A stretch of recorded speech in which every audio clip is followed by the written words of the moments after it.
Bismillahirrahmanirrahim. Assalamualaikum warahmatullahi wabarakatuh.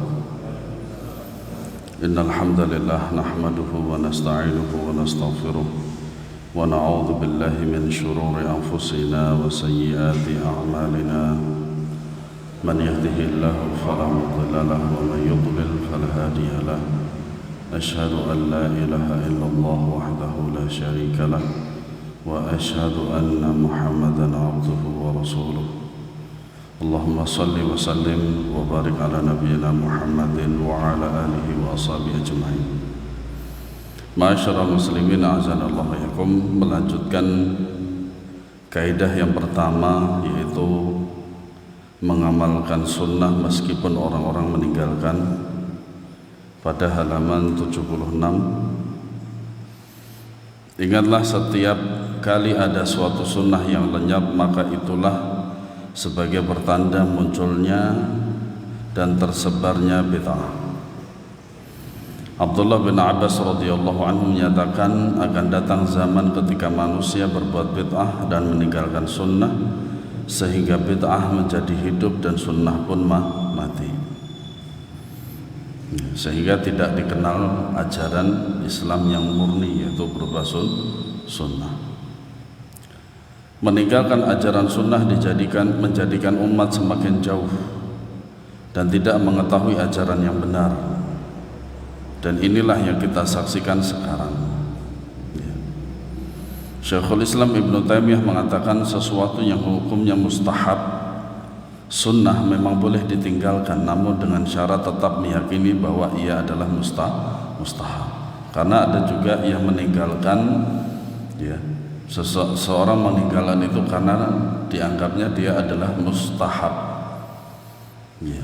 Kan itu kan cuman sunnah doang, biasanya begitu, sehingga ditinggalkan. Sekiranya jikalau dikerjakan, maka itu lebih baik daripada ditinggalkan.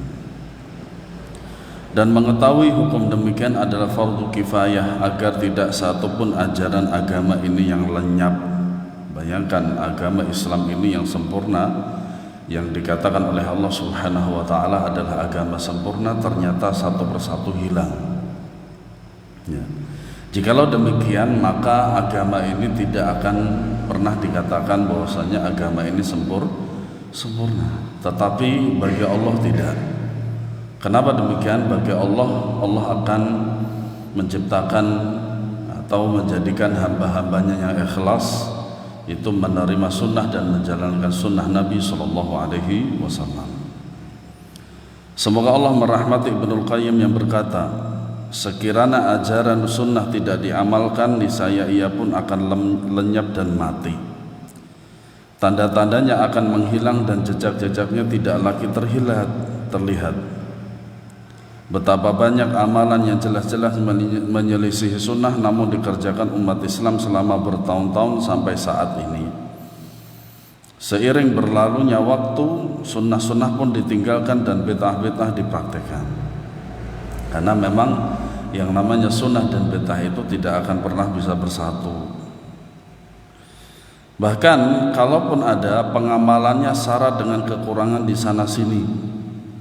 Bahkan jika seorang benar-benar mengamalkannya, niscaya orang-orang akan berkata, sungguh sunnah telah ditinggalkan, karena sudah berbalik keadaan. Bid'ah dianggap sunnah dan sunnah dianggap bid'ah, sehingga ketika seseorang itu mengamalkan sunnah yang sahihah, dianggap melakukan bid'ah. Sehingga bid'ah yang ditanggalkan itu, sehingga orang-orang mengatakan sungguh sunnah ditinggalkan, jadinya bubrah. Wahai umat Islam, bertakwalah kepada Allah dalam menjaga sunnah-sunnah Rasulullah. Kalau bukan kalian, siapa lagi yang akan mengamalkannya sahih? Kenapa perkara bid'ah dan perkara sunnah ini tidak akan pernah bersatu? Karena sebagian kaum muslimin ini, sebagian yang sudah mengenal sunnah dan sebagiannya tidak mengenal bid'ah, atau bahkan mereka tidak mengenal bid'ah, mereka tidak mengenal sunnah tetapi taunya bid'ah. Makanya kalau bukan Islam, orang Islam siapa lagi yang akan mengamalkan sunnah? Ya. Hidupkanlah ia dengan segala upaya kalian dan bimbinglah orang banyak untuk mengamalkannya, sebab mengamalkannya termasuk tanda kecintaan yang sempurna sekaligus wujud mutaba'ah, mengikuti yang jujur kepada terhadap beliau sallallahu alaihi wasallam. Ya. Janganlah kalian pedulikan kebencian orang-orang yang fanatik terhadap bid'ah, karena cuma benci saja. Ya. Juga ancaman para pelaku kebatilan, cuman ancaman saja, hadapi saja. Karena memang Rasulullah Shallallahu Alaihi Wasallam menggambarkan bahwasanya orang yang berpegang teguh terhadap sunnah beliau pada zaman-zaman fitnah itu seperti memegang bara api. Panas tidak panas, melepuh tidak tangannya melepuh, rusak tidak tangannya rusak. Tetapi di situ terdapat sebuah keutamaan besar, ya, diantaranya dicintai oleh Allah dan Rasulnya Shallallahu Alaihi Wasallam. Ya. Juga ancaman para pelaku kebatilan dan kejahatan orang-orang awam yang terfitnah. Tetaplah teguh dalam menegakkan sunnah, karena ia benar-benar asing dan ingin dicabik-cabik dari segala arah. Musuhnya 72 firqah. Ya. Karena sunnah sangat membutuhkan orang-orang yang ikhlas, dan hanya orang-orang yang ikhlas saja yang bisa menjalankan sunnah ini. Semoga Allah Subhanahu wa taala menjadikan kita orang-orang yang ikhlas, yaitu mereka yang sanggup menanggung segala kesusahan dalam mengamalkannya, dan yang lebih mengutamakannya lagi daripada kepentingan pribadi, karena bentuk cinta kepada Allah dan mengikuti Rasulullah Sallallahu Alaihi Wasallam. Hadapilah dengan cara yang baik setiap orang yang anti terhadap sunnah, karena tidak perlu, ya, orang yang benci terhadap sunnah sampai membahayakan ahlu sunnah tidak perlu dibalas dengan yang sama, ya, tidak perlu dibalas dengan yang sama. Bimbinglah mereka dengan lemah lembut dan pahamkanlah sunnah dengan santun. Yakinlah insya Allah mereka mendapatkan taufik dan bimbingan Allah Subhanahu wa ta'ala. Semua akan berakhir dengan kebaikan selama dilakukan secara ikhlas demi mengharap pahala darinya semata. Karena memang demikian, cinta kepada Allah dan Rasulnya Shallallahu Alaihi Wasallam perlu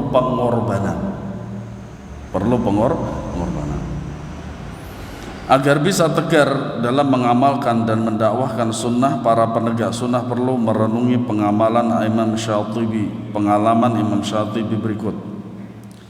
Demi menegakkan sunnah, beliau rela menyelisihi orang banyak, dibenci, dicela dan dituduh dengan berbagai keburukan. Namun alhasil semua kesungguhannya berakhir dengan kebaikan, dan itulah janji Allah bagi setiap orang yang bertakwa. Allah Ta'ala berfirman, وَلَا يَنْصُرُنَّ اللَّهُ مَنْ يَنْصُرُهُ إِنَّ اللَّهَ لَقَوِيٌّ عَزِيزٌ. Allah pasti akan menolong orang yang menolong agamanya. Sungguh Allah maha kuat, maha perkasa. Makanya menolong sunnah, menegakkan sunnah, menghidupkan sunnah itu juga menolong agama Allah. Imam Asy-Syatibi rahimahullah mengatakan, mengisahkan, aku bimbang apakah tetapi mengikuti sunnah dengan konsekuensi menyelisih kebiasaan masyarakat atau mengikuti saja kebiasaan mereka.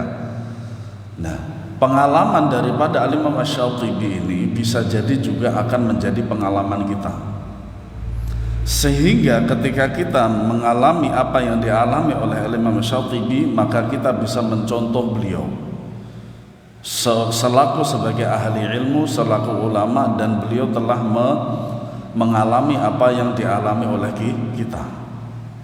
Ya.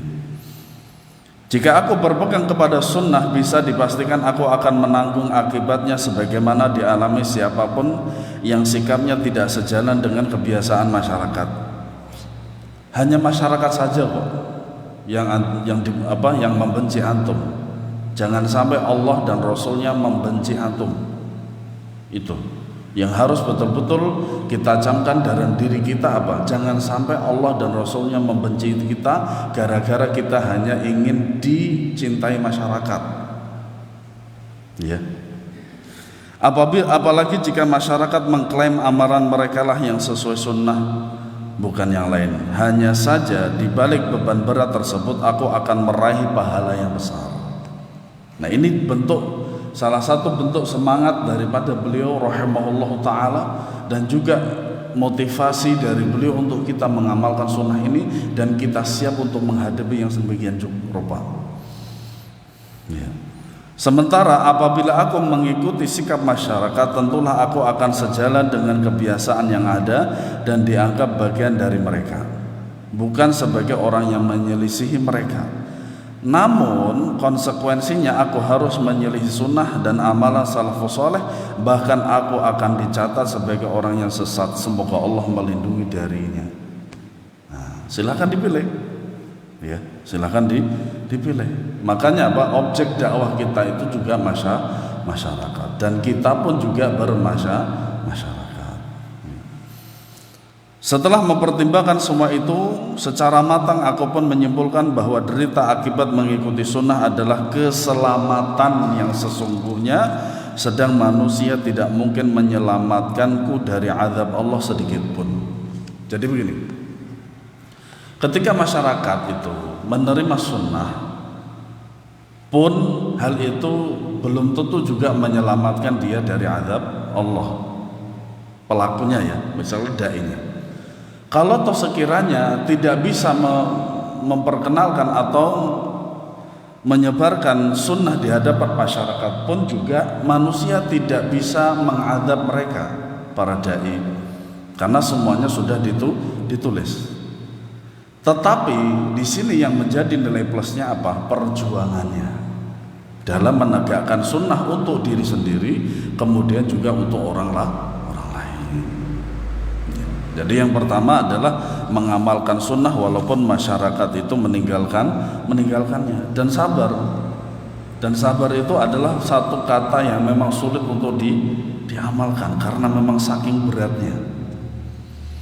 Dan ketika masyarakat itu taruhlah memberikan ancaman, pembunuhan dan lain sebagainya, itu toh hanya sekedar masalah dunia para jamaah sekalian, bukan tentang agamanya. Paling maksimal cuma dibunuh, setelah itu mati. Toh setelah kalau sudah mati itu tidak ada kewajiban untuk berdakwah. Ya, tidak ada kewajiban untuk berdakwah. Selesai sudah tugasnya. Ya. Nah, kemudian barulah ya. Tetapi tetap bukan berarti tidak boleh menjaga diri mereka dari ancaman masyarakat seperti itu, tidak. Ya. Tapi harus betul-betul supaya dakwah ini betul-betul diterima oleh masyarakat. Antum selamat atau kita selamat, mereka juga selamat, sama-sama selamat. Gitu. Makanya dibutuhkannya dalam dakwah itu lemah lembut. Tidak serta merta ini bid'ah, ini syirik, ini bid'ah, ini syirik, tidak. Ya, harus betul-betul dengan lemah lembut. Kaidah yang kedua, jelaskan sunnah dengan baik, jangan jadikan sebagai sumber pertengkaran. Nah, ini perlu ilmu. Yang dimaksud pertengkaran di sini adalah perdebatan yang menimbulkan kebencian terhadap sesama muslim. Perlu diingat bahwa kegemaran berdebat adalah hukuman dari Allah, sebagaimana disebutkan dalam hadis sahih, ma dhalla qaumun ba'dan hudan kanu alaihi illa utul jadala, thumma tala Rasulullah sallallahu alaihi wasallam hadhihi al-ayah, ma darabuhu laka illa jadalan bal hum qaumun khasimun. Tidaklah suatu kaum tersesat setelah mendapat petunjuk melainkan karena suka berbantah-bantahan. Ya. Lalu Nabi SAW membaca, mereka tidak memberikan perumpamaan itu kepadamu melainkan dengan maksud membantah saja. Sebenarnya mereka adalah kaum yang suka bertengkar. Karena memang jidal itu bukan kebiasaan kaum salaf. Ya, seperti hanya yang dilakukan oleh Imam Malik rahimahullah ta'ala. Beliau ditantang untuk berdebat oleh orang-orang musuh beliau, musuh dakwah beliau. Tapi apa yang dikatakan oleh beliau? Beliau mengatakan bahwasanya aku sudah sangat yakin dengan agamaku dan sunnah Nabi SAW. Jikalau engkau ragu, maka silahkan belajar lagi. Masya Allah. Para ulama juga senantiasa mewanti-wanti kita agar menghindari perdebatan dan pertengkaran dalam urusan agama, karena bahayanya sangat besar. Kenapa? Karena sudah jelas semuanya. Al-yauma akmaltu lakum dinakum wa atmamtu alaikum ni'mati wa raditu lakum al-Islam dinan. Karena sudah jelas yang namanya agama Islam ini sudah sempurna. Agama Islam ini milik siapa? Milik Allah Subhanahu wa taala. Dan siapa yang mengatakan bahwasanya Islam itu sudah sempurna? Ya Allah sendiri. Ya. Imam Malik rahimahullah berkata, berdebat dalam urusan agama akan melahirkan permusuhan dan menghilangkan cahaya ilmu dari hati. Akibatnya hati menjadi keras serta diliputi kebencian. Dan itu sahih terjadi. Imam Ahmad bin Hanbal rahimahullah berkata, sampaikan dan kabarkanlah sunnah, janganlah mempertentangkannya. Al-Khaythman bin Jamil mengatakan, aku bertanya kepada Malik bin Anas, wahai Abu Abdillah, perlukah seorang yang paham tentang sunnah mendebatkannya dengan orang yang tidak paham? Malik menjawab, tidak, melainkan cukup baginya menyampaikan sunnah. Apabila diterima maka itu hal yang baik, namun jika tidak diterima maka hendaklah diam. Tapi tidak hanya sekedar diam saja, tapi mendoakannya. Ya. Oleh karena itu hendaklah setiap pencari petunjuk menjelaskan sunnah dan menegakkan hujjah, dalilnya dengan cara yang baik dan metode yang dapat dipahami orang lain. Namun jika upaya tersebut tidak diterima, maka ingatlah bahwa tugasnya hanya menyampaikan kebenaran, bukan memaksa orang-orang agar mengikuti perkataannya. Diterima alhamdulillah, tidak diterima diam. Itu. Makanya mengubah seseorang itu bukan tugas kita, tugas diri sendiri. Innallaha la yughayyiru ma biqaumin hatta yughayyiru ma bi anfusihim. Makanya kadang sudah saking lamanya kita berteman dengan seseorang, kita sampaikan sunnah Nabi SAW, kok enggak berubah-ubah? Ya memang karena tidak ada niat dari dia untuk berubah. Dan kita pun juga tidak ada kewajiban secara mutlak untuk merubah dia. Itu. Tidak ada kewajiban bagi kita untuk merubah dia. Kewajiban kita hanya menyampaikan. Demikian kaidah yang berlaku untuk perdebatan yang tercela dan menimbulkan banyak kerusakan serta menghancurkan kemaslahatan pada segala aspeknya. Adapun perdebatan dengan cara yang baik yang dilandasi semangat untuk mengetahui kebenaran tanpa disisipi tujuan-tujuan negatif yang akan menjerumuskan ke dalam kekeliruan, maka itu merupakan perbuatan yang baik. Inilah yang akan menyingkap kebenaran serta menunjuki ke jalan yang lurus dan tempat-tempat kebenaran. Di antaranya dalam diskusi itu yang disampaikan adalah qala Allah qala Rasul, bukan perkataan manusia. Dan bukan juga olok-olokan, hinaan, cacian makian. Makanya kata Imam Malik rahimahullahu taala, apabila di dalam perdebatan atau diskusi itu terjadi sebuah olok-olokan, hinaan dan lain sebagainya, maka tinggalkanlah. Kenapa demikian? Karena caranya sudah salah dan hasilnya tidak akan didapati dengan baik. Dan itu bukan perdebatan yang baik. Ya, bukan perdebatan yang baik. Dan itulah perdebatan yang dibenarkan. Meskipun demikian, waspadalah selalu agar perdebatan tidak berbelok arah hingga menimbulkan perpecahan. Jangan sampai berantem. Ya, berbeda pendapat kemudian berantem di ruangan dan seterusnya, saling lempar kursi, sampai ngolok-ngolokan dan seterusnya. Dan kadang memang itu terjadi, kan begitu. Ya. Maka tinggalkan secepatnya ada perdebatan yang semacam itu. Ya. Perselisihan dan permusuhan di antara saudara seiman, ingat mereka adalah masih saudara kita seiman. Ya. Sebab jarang sekali ada perdebatan dalam urusan agama yang bersih dari perselisihan. Hanya kepada Allah kita memohon perlindungan dan keselamatan darinya. Yunus As-Safadi rahimahullah mengatakan, aku belum pernah melihat orang yang lebih berakal daripada Imam Syafi'i, imam kita. Ya. Suatu hari aku berdialog dengannya terkait suatu masalah. Setelah selesai kami pun berpisah. Lalu ia menemuiku dan sambil memegang tanganku ia berkata, wahai Abu Musa, bukankah kita tetap harus bersaudara walaupun kita berbeda pendapat dalam satu masalah? Itulah kehebatan Al-Imam Asy-Syafi'i.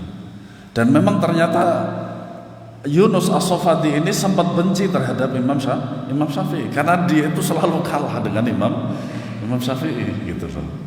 Nah, sehingga ketika perdebatan selesai itu Yunus As-Safadi itu langsung keluar dari ruangan tersebut atau langsung meninggalkan Imam Syafi'i tanpa salam. Melihat demikian itu kok Imam Syafi'i kemudian berpikir, ini tidak baik. Ini tidak baik. Kalau sekiranya ada perbedaan pendapat, maka selesaikan waktu itu juga dan selesai urusan. Ya, tidaklah berlanjut sampai lama begitu. Ya, sampai lama begitu. Ya, tidak seperti itu. Ya. Akhirnya jadilah dendam yang diterpendam, yang suatu saat itu akan terjadi perselisihan, pembunuhan dan seterusnya. Wa'iyadzubillah. Ya. Imam Az-Zahabi mengomentari kejadian tersebut. Ini menunjukkan kesempurnaan pemikiran, kedalaman pemahaman Imam Syafi'i. Orang-orang yang berdebat dan berbantah-bantahan cenderung untuk berselisih. Itu biasanya begitu. Nah, kalau yang seperti itu masih ada, berarti mereka sama-sama belum dewasa. Ya. Atau orang yang menyelisih hal tersebut berarti belum dewasa, walaupun sudah tua, umurnya banyak, berarti belum dewasa. Makanya di dalam dunia pendidikan itu ada istilah dewasa sebelum waktunya. Ditandai dengan apa? Dengan cara berbicaranya dia. Cara berbicaranya anak ini kok persis seperti orang dewasa, makanya ada istilah dewasa sebelum waktunya. Apakah itu salah? Tidak mutlak salah. Karena itu melalui dengan perjalanan yang panjang. Kenapa seseorang anak kecil belum balik kok bisa berbicara seperti itu? Tidak ada kesalahan sama sekali. Karena itu alami berjalan. Ya, alami berjalan. Ibnu Abdul Bar rahimahullah menukilkan pengalaman pribadi Al-Abbas Ibnu Abdul Azim Al-Anbari. Aku sedang bersama Imam Ahmad bin Hanbal ketika Ali ibnul Madini mendatanginya dengan mengendarai tunggangan. Lalu keduanya berdiskusi masalah sahih tidaknya hadis tentang persaksian. Ya. Nah, hadis ini menyangkut para sahabat yang ikut dalam perang Badar dan perjanjian Hudaybiyah. Imam Ahmad bin Hanbal berpendapat bahwa mereka mendapatkan kesaksian sebagai penduduk surga sekalipun pada kemudian hari terjadi pertikaian, peperangan antar mereka. Akan tetapi Ali bin Madini menilai hadis tentang kesaksian itu tidak sahih. Terlepas dari perbedaan pendapat tersebut, yang benar dalam hal ini adalah para sahabat tersebut termasuk penduduk surga, insya Allah. Ya, sebagaimana kisah dari Hatib ibnu Abi Balta'ah, ya, lihat dalam Sahih Bukhari, Sahih Muslim, Sahih Jami' Bayani Ilmi wa Fadlihi. Ya. Semakin lama nada bicara keduanya semakin tinggi dan keras hingga aku khawatir terjadi permusuhan antar keduanya. Makanya jikalau dalam rapat itu terjadi yang seperti itu tidak masalah. Ya, rapat suara keras, meninggi dan sebagainya, tapi tetap harus ada tahu batasannya. Jangan sampai mengolok-olok, menghindar dan seterusnya. Kalau toh terjadi, walayadzubillah, harus selesai waktu itu juga. Harus selesai waktu itu juga. Ini menandakan kedewasaan seseorang. Ya. Pada intinya Ahmad meyakini kesahihan hadis tersebut, hadis tentang persaksian, sedangkan Ali menolaknya.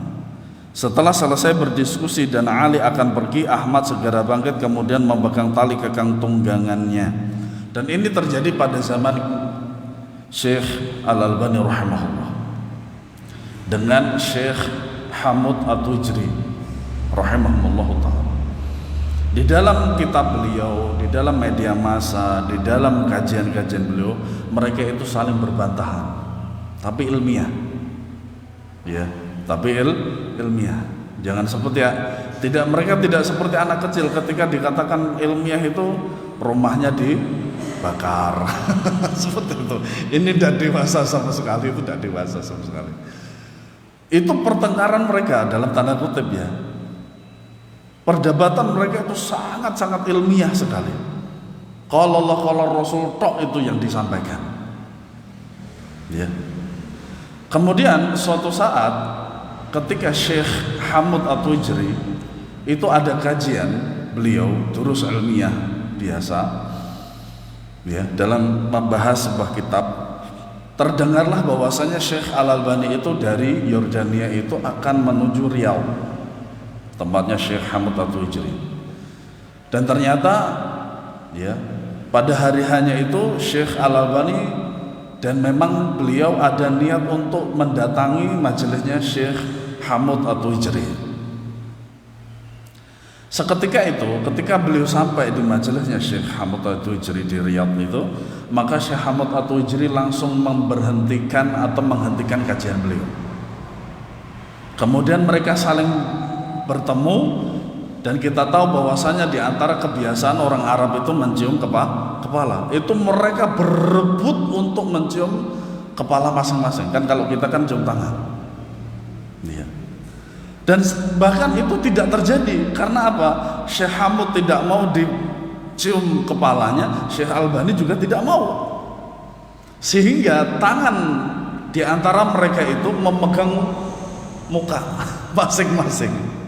Karena apa? Mereka merasa tidak berhak untuk dicium kepalanya. Syekh Malik Hasan Sya'ban itu setiap saya ketemu sama beliau itu selalu menghindar kepalanya untuk dicium kepalanya. Seperti itu. Nah, artinya apa? Jikalau hal tersebut masih dalam takaran yang namanya ilmiah, jangan sampai ada permusuhan. Jangan sampai ada permusuhan. Ini contoh-contoh terbaik, dan mereka adalah orang-orang dewasa, ilmunya mumpuni, umurnya tua, pengalamannya banyak, kemudian dewasa, ya. Syekhul Islam Ibnu Taimiyah mengatakan bahwa dahulu para ulama dari kalangan sahabat tabi'in dan generasi sesudah mereka berselisih paham mengenai suatu perkara syariat, mereka pun menyelesaikannya sesuai perintah Allah dan firman-Nya, fa in tanaza'tum fi syai'in farudduhu ila Allah war rasuli in kuntum tu'minuna billahi wal yawmil akhir dzalika khairu wa ahsanu ta'wila. Kemudian jika kamu berbeda pendapat dengan sesuatu, maka kembalikanlah kepada Allah dan Rasul-Nya sallallahu alaihi wasallam. Dan ini pernah saya tanyakan juga dengan Syekh Malik Hasan Sya'ban hafizahullah taala. Syekhna, bagaimana menurut pendapat antum jikalau dari kita itu sudah masing-masing mentoknya apa? Antum punya dalil dan saya punya dalil.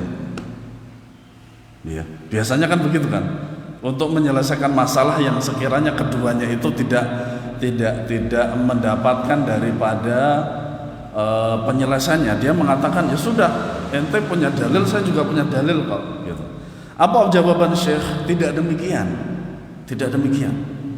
Harus tetap dikembalikan kepada dalil dan harus dipilih salah satu pendapat yang rajih, yang kuat, yang unggul di antara dua pendapat tersebut.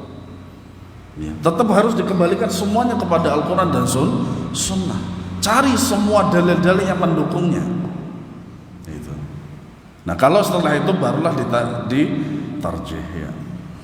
Jika kamu beriman kepada Allah dan hari kemudian, yang demikian itu lebih utama bagimu dan lebih baik akibatnya. Setiap kali berdiskusi tentang masalah agama, kaum salafus saleh membangunnya atas dasar musyawarah dan asas saling menasihati. Terkadang mereka berselisih pendapat dalam masalah ilmiah akidah maupun amaliyah ibadah, namun ukhuwah Islam, ya, ukhuwah Islamiyah, kecintaan terhadap sesama muslim dan persatuan umat tetap terjaga. Dan masing-masing memang mencari kebenaran, bukan pembenaran. Makanya Syekh Al-Albani rahimahullah mengatakan, orang yang mencari kebenaran satu dalil saja sudah cukup.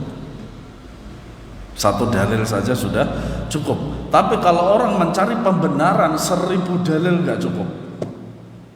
Makanya biasanya hal terjadi perselisihan di antaranya itu. Ya. Adapun orang-orang yang menyelisihi isi Al-Quran yang sangat nyata dan jelas, hadis yang sudah dikenal luas, atau hal-hal yang telah disepakati para salafus soleh dan tidak boleh diingkari, maka mereka disikapi sebagaimana menyikapi ahli bid'ah.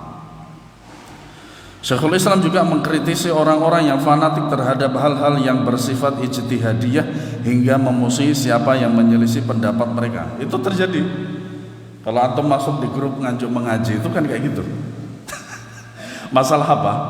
Masalah wukuf Arafah atau tanggal 9 Dzulhijjah.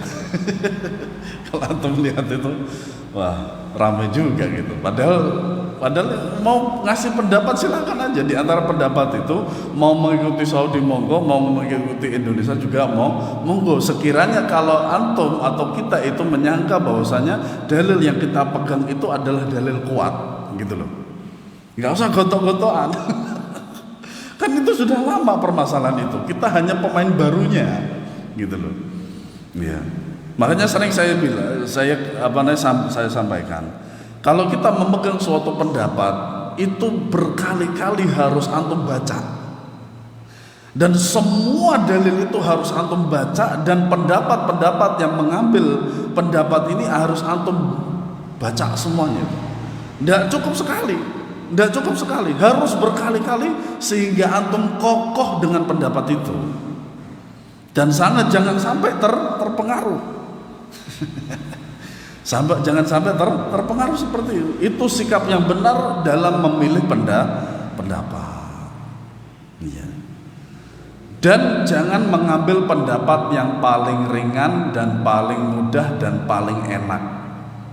Ini sifatnya orang-orang zindiq. Ya. Misalkan di Indonesia ini menyentuh perempuan, istrinya terutama, ya, dari mazhab Syafi'i itu membatalkan wudu.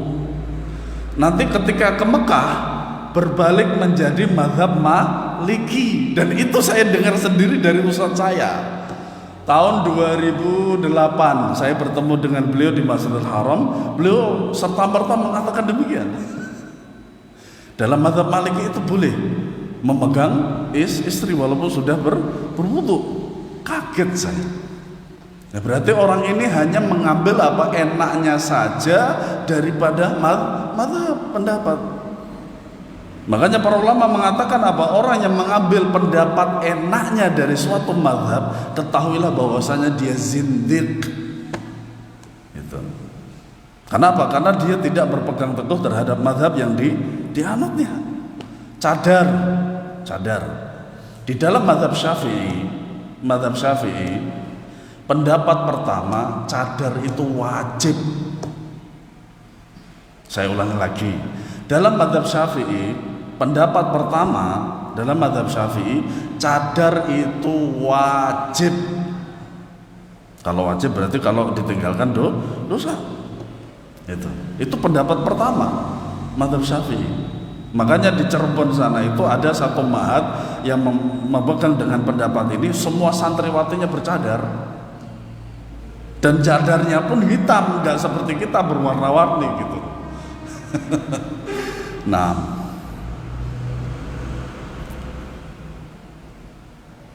Syekh berkata, adapun fanatik terhadap permasalahan ijtihadiyah atau yang semisalnya, maka ketahuilah bahwa ia termasuk benih-benih perpecahan dan perselisihan umat. Ya, dan Islam melarang hal demikian. Sebab yang mendorong perbuatan tersebut adalah keinginan untuk memunculkan tanda-tanda perpecahan di tengah masyarakat muslimin. Padahal apabila dicermati, masalah-masalah ini merupakan perkara yang paling gampang dan ringan selama ia lahir bukan dari bujuk rayu syaitan yang selalu ingin menyemai benih-benih perselisihan.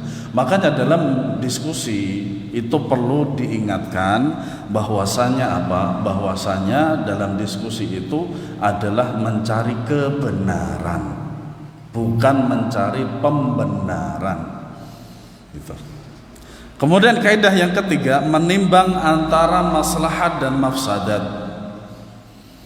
Menurut kaidah syariat, mencegah terjadinya mafsadat, kerusakan harus lebih didahulukan daripada dorongan untuk meraih maslahat. Ini kaidah usul fikih. Kaidah usul fikih. Bunyinya bagaimana? Ya, darul mafasid muqaddamun ala jalbil masalih. Darul mafasid muqaddamun ala jalbil masalih. Ya. Mencegah terjadinya mafsadat, kerusakan harus lebih didahulukan daripada dorongan untuk meraih kemaslahat. Ya. Sehingga jika seseorang dihadapkan pada dua pilihan dalam waktu yang bersamaan, mencegah mafsadat atau meraih maslahat terkait suatu urusan, sementara kadar mafsadatnya lebih besar daripada kadar maslahatannya, maka yang harus dikedepankan adalah mencegah mafsadatnya itu. Ya. Sedangkan jika kadar maslahatannya lebih besar, maka maslahatlah yang harus dikedepankan, dan itu kita sendiri yang tahu. Ya. Demikian pula tatkala dihadapkan pada dua mafsadat, ini berbeda. Kalau ada mafsadat, ada mudarat, itu sebenarnya lebih apa? Mafsadat dengan manfaat ini lebih mudah karena jelas perbedaannya. Ini mafsadat, ini manfaat. Nah, sekarang kalau terdapat dua mafsadat, bagaimana? Makanya Syekhul Islam mengatakan bahwasanya orang cerdas itu orang yang bisa memilih daripada dua mafsadat.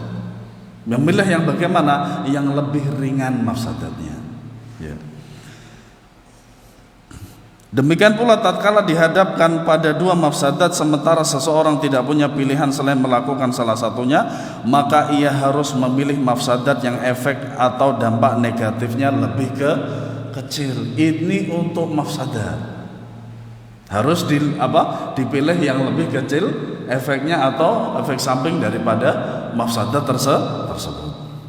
Hal ini penting sebab perhatian syariat agar umat menjauhi larangan lebih besar daripada melaksanakan perintah. Ya. Kaidah tersebut dibangun atas dalil sahih. Salah satunya hadis Aisyah radhiyallahu anha. Aku bertanya kepada Rasulullah tentang Hijr Ismail. Hijr Ismail itu yang di samping Ka'bah, ya, yang setengah lingkaran. Kalau antum lihat, misalkan antum menghadap ke pintu Ka'bah, berarti dia di kanan Ka'bah. Itu Hijr Ismail namanya. Apakah Hijr Ismail termasuk bagian Ka'bah? Beliau menjawab, iya. Lantas mengapa mereka tidak memasukkannya ke dalam bangunan Ka'bah? Tanya ke beliau, menjawab, sesungguhnya kaummu kekurangan dana pada waktu itu. Kekurangan dana waktu itu. Ya dana. Ya. Aku kembali bertanya, ada apa gerangan dengan pintunya lebih tinggi daripada permukaan tanah? Beliau menjelaskan kaummu melakukannya supaya dapat memasukkan ke dalamnya siapa saja yang dikehendaki dan mencegah siapa saja yang tidak dikehendaki.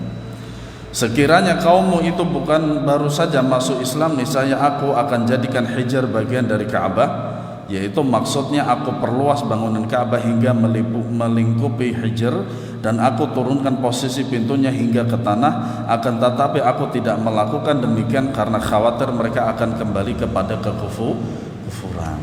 Kembalinya orang-orang kepada kekufuran itu merupakan mafsadat, ya. Dan manfaat Rasulullah SAW itu memperluas, ya, Ka'bah, dan bahkan di dalam riwayat yang lain itu akan mengembalikan kepada bangunan Ibrahim. Tapi beliau tidak melakukannya. Kenapa demikian? Karena orang-orang apabila kembali kepada kekufuran itu lebih berat daripada hanya sekedar meluaskan daripada Ka'bah. Faham para jamaah? Ya, ini contoh terbaik dari Rasulullah Sallallahu Alaihi Wasallam. Ya. Al-Hafidz Ibnu Hajar mengatakan bahwa salah satu pelajaran dari hadis ini ialah boleh meninggalkan suatu maslahatan demi menghindari suatu kemudaratan yang kadarnya lebih besar. Dan ini juga menjadi sebuah kaidah dalam menapaki kehidupan kita sehari-hari. Tentu saja setiap orang itu akan mendapati sebuah masalah. Entah itu masalah besar atau masalah kecil. Ya rahmatullah. Ya. Maka kaidahnya seperti ini. Jikalau masalah itu besar dan bisa keluar dari masalah itu dengan baik tanpa meninggalkan cacat apapun, itu lebih afdal. Ya. Nah, terkait dengan cara kita menyikapi ibadah-ibadah yang mustahab atau sunnah, Ibnu Taimiyah rahimahullah berkata, seseorang dianjurkan menyatukan hati kaum muslimin meskipun konsekuensinya harus meninggalkan amalan yang hukumnya mustahab. Ya. Sebab kemaslahatan di balik persatuan umat dalam menjalankan agama ini lebih besar daripada kemaslahatan di balik amalan-amalan tersebut. Nabi sendiri tidak mengubah bangunan Ka'bah sebab membiarkannya seperti semula apa adanya dapat menyatukan kaum muslimin. Ya. Makanya begini, kita selalu mendakwakan akidah dan sunnah. Ya. Maka manakah yang lebih didahulukan? Tentu saja akidah. Ketika kita mendakwakan akidah, masalah bid'ah itu nanti aja dulu. Ya. Makanya yang harus kita sampaikan pertama kali kepada masyarakat kaum muslimin itu adalah tentang tauhidullah. Ya. Tauhid aja dulu. Ya. Karena itu memang para dakwahnya para nabi dan rasul mendahulukan dakwah akidah. Adapun nanti sunnahnya itu sambil berjalan, tetapi yang harus menjadi tolak ukur utama dalam berdakwah itu pelajarannya adalah akidah. Ya. Begitu pula yang dicontohkan oleh Ibnu Mas'ud radhiyallahu anhu. Dia tidak sependapat dengan Khalifah Utsman bin Affan yang beranggapan jumlah rakaat salat ketika sedang safar tetap seperti asalnya, tidak diqasar. Namun ketika bermakmum dengan sang khalifah dia menyempurnakan rakaat salatnya. Ketika ditanya alasannya, Ibnu Mas'ud menjawab, berselisih itu buruk, al fitnatu syarr, kata beliau. Dan ini memang terjadi. Jadi waktu itu Khalifah Utsman bin Affan dengan sahabat Abdullah bin Mas'ud itu dalam satu safar. Nah, menurut pendapatnya Utsman bin Affan radhiyallahu anhu tetap yaitu 4 rakaat zuhur, asar dan isya. Itu tetap 4 rakaat. Tapi Ibnu Mas'ud tetap menjadikan bahwasanya sholat dalam safar itu 2 rakaat. Nah, yang menjadi imam waktu itu adalah Utsman bin Affan, khalifah Rasulullah SAW, Amirul Mukminin. Kemudian yang menjadi makmum siapa? Ibnu Mas'ud. Nah, ketika beliau bermakmum itu beliau ditanya oleh banyak manusia, kenapa engkau sholat lengkap sementara engkau dalam keadaan safar, sementara beliau juga di belakangnya khalifah yang berbeda pendapat. Apa kata beliau? Al fitnatu syarr, fitnah itu buruk, berselisih itu buruk. Kita mengalami sendiri kok para jamaah, berselisih dengan seseorang apapun itu masalahnya, enak nggak itu? Nggak enak kok, nggak enak. Minimal nggak salam. Atau toh kalau nggak salam minimal pelotot-pelototan. Makanya ada istilah la salam wala kalam apalagi ta'am. Salam enggak, berbicara enggak, apalagi makanan. Subhanallah, sampai segitunya. Ibnu Taimiyah rahimahullah ta'ala mengatakan bahwa suatu amalan mustahab terkadang dianjurkan untuk dikerjakan dan terkadang dianjurkan agar ditinggalkan, tergantung pada mana yang lebih besar maslahatnya menurut dalil-dalil syariat. Ada kalanya seorang muslim dituntut meninggalkan amalan mustahab apabila kemudorotannya lebih besar daripada kemaslahatannya. Hal itu dicontohkan sendiri oleh Nabi SAW ketika beliau tidak melakukan pemugaran atas Ka'bah sehingga sesuai ukuran bangunannya yang didirikan oleh Nabi Ibrahim. Padahal bangunan yang didirikannya lebih utama daripada didirikan kaum Quraisy. Beliau tidak melakukannya karena orang-orang Quraisy baru masuk Islam dan pemugaran demikian berpotensi membuat mereka lari dari Islam. Artinya sisi mafsadat pemugaran Ka'bah ketika itu lebih besar daripada sisi maslahatannya. Dan sampai sekarang pun itulah yang kita lihat daripada bangunan kaum Quraisy.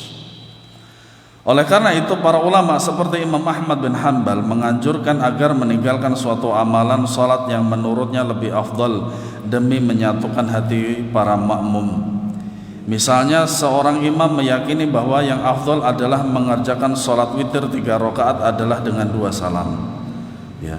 Apabila ia mengimami makmum yang berkeyakinan bahwa witir 3 rakaat lebih utama dikerjakan dengan 1 salam, sementara mengerjakan witir dengan cara yang lebih afdal menurutnya tidak memungkinkan, maka sebaliknya dia mengerjakan. Nah sekarang permasalahan seperti kunut bagaimana? Saya juga masih mengikuti pendapatnya Imam Ahmad. Ya, mengikuti pendapatnya Imam Ahmad. Tapi kalau antum berbeda juga nggak masalah.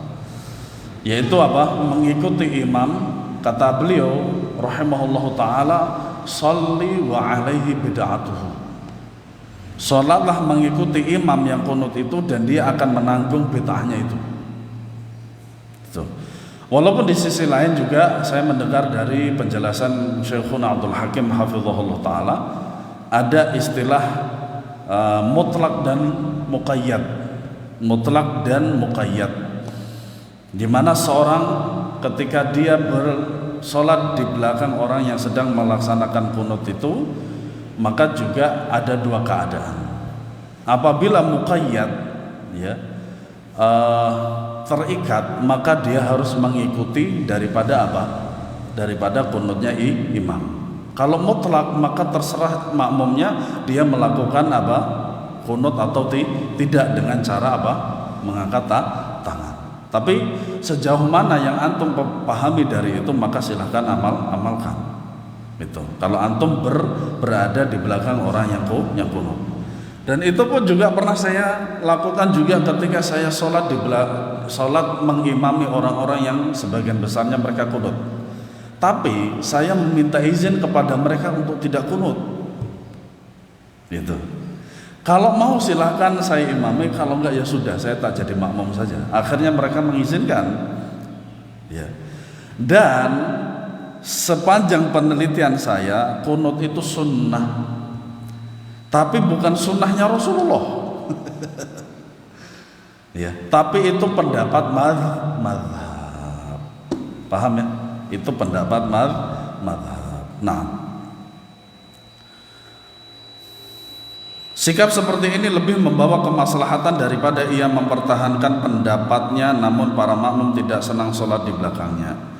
Demikian pula dengan cara membaca basmalah, sekiranya imam meyakini bacaan sir perlahan lebih utama atau jahar nyaring yang lebih utama, sementara para makmum tidak sependapat dengannya, maka hendaklah ia meninggalkan keyakinannya supaya sesuai dengan keyakinan makmum. Sebab kemaslahatan di balik persatuan umat lebih besar daripada sekedar mempertahankan keyakinan individu dalam hal yang hukumnya mustahab. Ingat ini mustahab. Ya. Kalau mau bismillah silakan. Kalau tidak juga silakan. Ya. Penting untuk dipahami. Jadi selama itu ada ikhtilaf mu'tabar, maka silahkan saja. Ya. Penting untuk dipahami bahwa semua yang kami sampaikan di atas tidaklah bertentangan dengan kewajiban menghidupkan sunnah dan bersungguh-sungguh dalam mengamalkannya. Sebab kaidah di atas berlaku untuk perkara yang hukumnya mustahab dan kondisi yang ada belum memungkinkan sunnah tersebut untuk diamalkan. Hal ini harus dipahami dengan benar agar sunnah tidak dimatikan dan dikuburkan karena salah atau keliru dalam memahami kaidah tersebut. Jadi lihat mafsadat dan maslahatannya di masyarakat. Kalau lingkungan sendiri silahkan, bebas itu. Lingkungan sendiri itu bebas. Tapi kalau di masyarakat belum tentu bisa sebebas itu.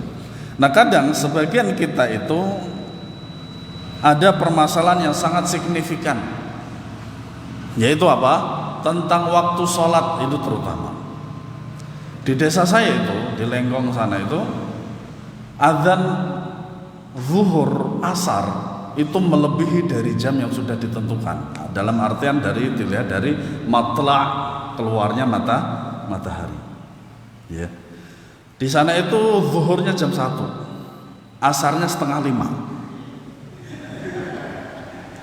Nah, yang adzan itu saya tanya, Kang, gimana sih sebenarnya peredaran matahari itu, kok saya bingung. Lah maksudmu gimana?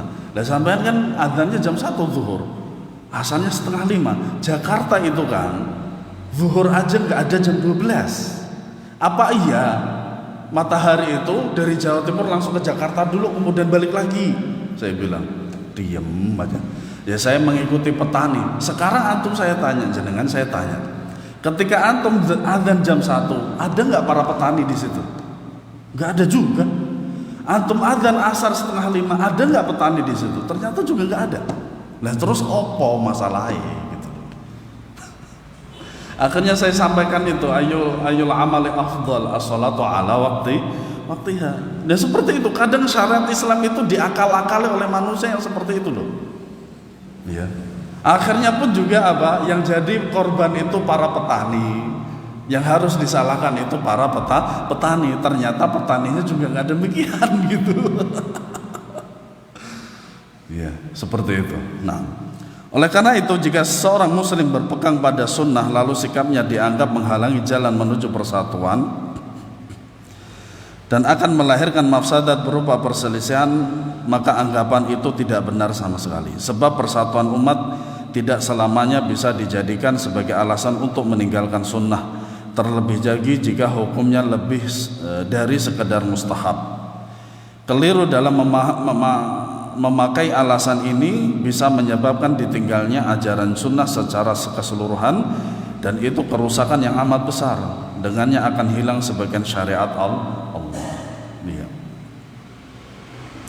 Abdullah bin Mas'ud mengatakan akan datang suatu kaum yang meninggalkan sunnah seukuran persendian jari tangan ini. Apabila dibiarkan, niscaya mereka akan mendatangkan mudarat yang sangat besar. Dahulu tidak seorang ahlul kitab pun yang tersesat, melainkan yang pertama kali yang ditinggalkannya adalah sunnah, dan yang terakhir ditinggalnya adalah salat. Sekiranya kaum yang aku maksudkan itu tidak punya rasa malu lagi, niscaya mereka akan meninggalkan salat. Makanya dakwah kita yang terutama itu adalah salat, selain dari akidah. Tapi kalau kita tidak bisa menjelaskan akidah, maka kita cukup dengan berdakwah apa? Mengajak orang untuk sholat. Itu semua orang tahu kok, sholat itu wajib. Iya. Itu sudah diajarkan dari SD, SMP, SMA, dan juga apa? Marhalah kuliah. Sudah tahu kok mereka itu bahwasanya sholat itu wajib. Ingatkan itu aja dulu dakwahnya. Ya. Jadi pemahaman yang benar dan tepat terhadap kaidah di atas adalah jika mafsadat pengamalan salah satu sunnah yang mustahab, ya, mustahab lebih besar daripada maslahatannya, maka tundalah dahulu pengamalannya pada kondisi ini, namun dengan tetap memperhatikan beberapa hal berikut. Yang pertama, wajib mengingatkan pentingnya mengamalkan sunnah. Yang kedua, janganlah sunnah tersebut ditinggalkan selamanya. Yang ketiga, jika dorongan orang-orang yang tidak menginginkan pengamalan sunnah itu adalah fanatik madhab atau karena mengikuti aliran yang menyimpang, maka mereka bisa dikatakan sebagai pembenci sunnah. Pada konteks seperti ini, sunnah harus tetap ditegakkan meskipun ribuan orang menolaknya. Karena Nabi SAW, barang siapa menolak sunnahku, maka ia bukan golonganku. Ditolak banyak orang tidak masalah para jamaah sekalian, karena pada suatu saat mereka akan juga suka. Makanya Imam Syafi'i mengatakan ridwan nas ghayatun la tudrak. Ya, kecintaan seluruh manusia itu tidak mungkin bisa dicapai. Keridhaan seluruh manusia itu adalah tujuan yang tidak akan pernah dicapai. Pasti ada yang benci. Selama yang tidak membenci kita adalah Allah dan Rasulnya, maka lakukannya. Ya. Memang benar bahwa salah satu maslahat terbesar yang ingin kita raih adalah melahirkan rasa cinta terhadap sesama ahlu sunnah dan melenyapkan segala hal yang berpotensi mendatangkan permusuhan di antara mereka. Akan tetapi apabila seseorang atau kelompok orang yang menolak ajaran sunnah atas dasar ilmu dan kebencian, maka tidak ada alasan untuk menunda pengamalan sunnah demi kecintaan orang-orang seperti mereka. Justru orang tersebut harus diboikot sesuai syariat. Ya. Jadi mendakwahkan sunnah tetap, tapi jangan sampai meninggalkan sunnah. Memikirkan mafsadat dan mudaratnya itu tetap dipikirkan, tapi jangan sampai meninggalkan sunnah. Jadi semuanya harus berjalan bersama. Berbeda halnya dengan orang-orang yang jahil bodoh terhadap sunnah, seperti sifat kebanyakan orang. Menunda pengamalan sunnah di hadapan mereka bisa jadi dianjurkan, karena menghadirkan sunnah yang menyelisih kebiasaan mereka selama ini bisa mengakibatkan mereka anti terhadap sunnah itu sendiri dan tergelincir dalam perbuatan yang dilarang syariat. Orang yang seperti itu perlu dibimbing oleh para ulama panutan dengan lembut. Apabila nasihat dan kelembutan tidak mengubah keadaan, maka mereka tergolong sebagai ahli bid'ah seperti golongan sebelumnya. Ya, wallahu a'lam. Nah,